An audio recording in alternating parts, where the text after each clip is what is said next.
Hi guys! Welcome back to my channel. So as you can see, meron tayong asparagus dito and bacon. Kasi ang gagawin naman natin sa ating air fryer, ang gusto nating itry today ay ang bacon wrapped asparagus.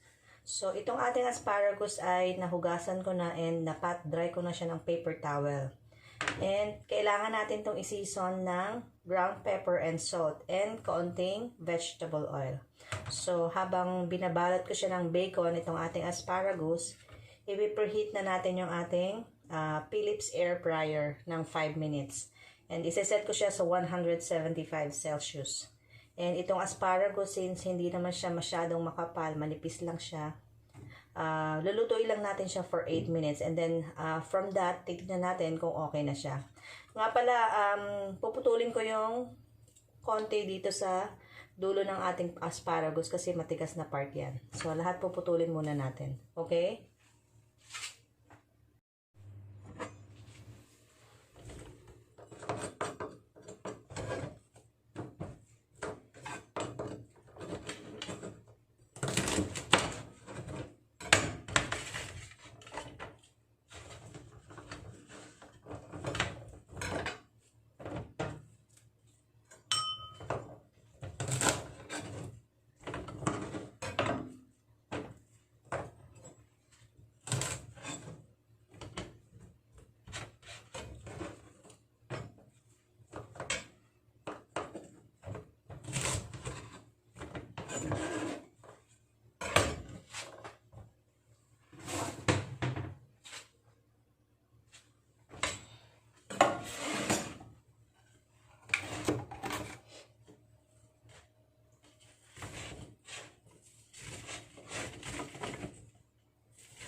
So, i-preheat na natin yung ating air fryer kasi hindi ko rin siya naisabay ng pag-preheat habang binabalot natin sa bacon itong ating asparagus.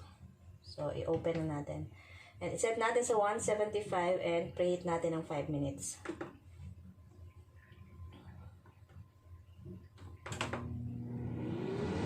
So, ito yung mga nabalot natin. Each bacon kasi medyo malaki, so tapos manipis naman yung ating asparagus. So, ginawa ko siya ng 6 pieces bawat isang rolyo. So, tingnan natin kung ilan ang pirasong magkakasya kada salang natin dito sa ating air fryer. Hintayin lang natin na matapos yung ating preheating.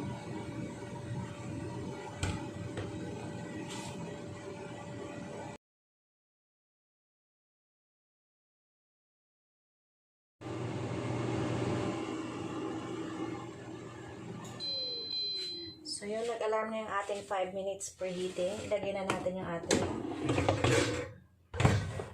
asparagus. So ito na siya.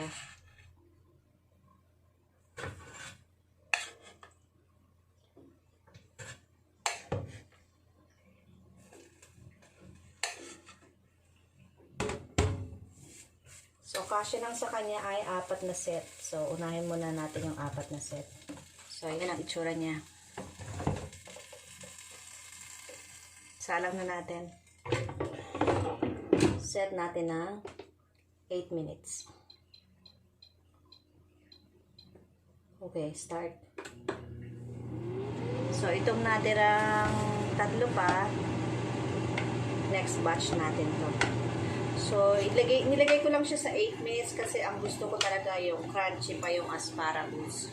Ayoko nang na-overcook yung aking mga gulay. Balikan natin later.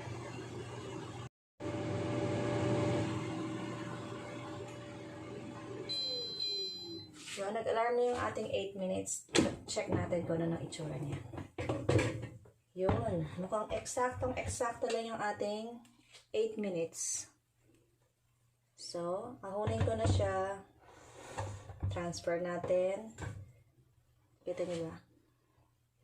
And, isunod natin yung ating may 3 pa tayong pirasong dapat na isa lang. So, lagyan na natin tong 3 pa.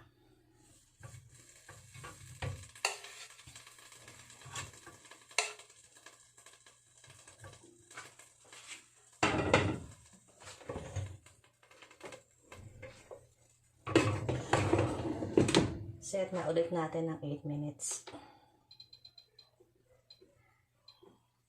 Start. So, ito yung una nating natapos.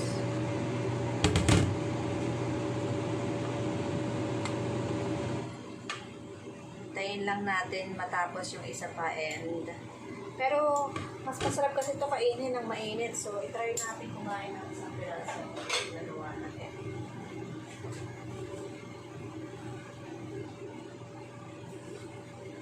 Kung na-achieve natin yung crunch na gusto ko. So, taste test tayo. Taste test.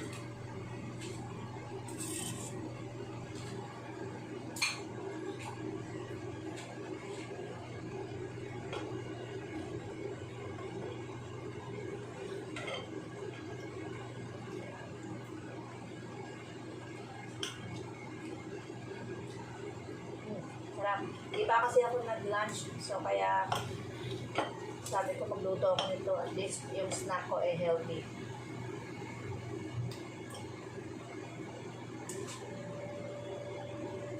Sarap, mainit nga lang.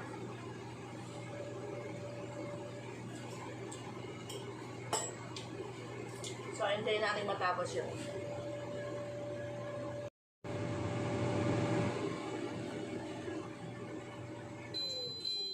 Tapos na ang ating second batch. Tingnan natin. Yun, eksakto. So, ahunin na natin. And syempre, picture-picture po muna.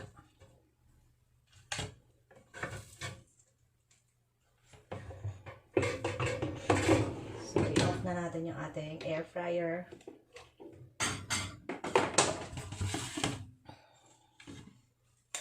Ito na po yung ating naluto. And, nagugutom na ako, so, lalapas tanganin ko na po ito. Thank you for watching. Bye!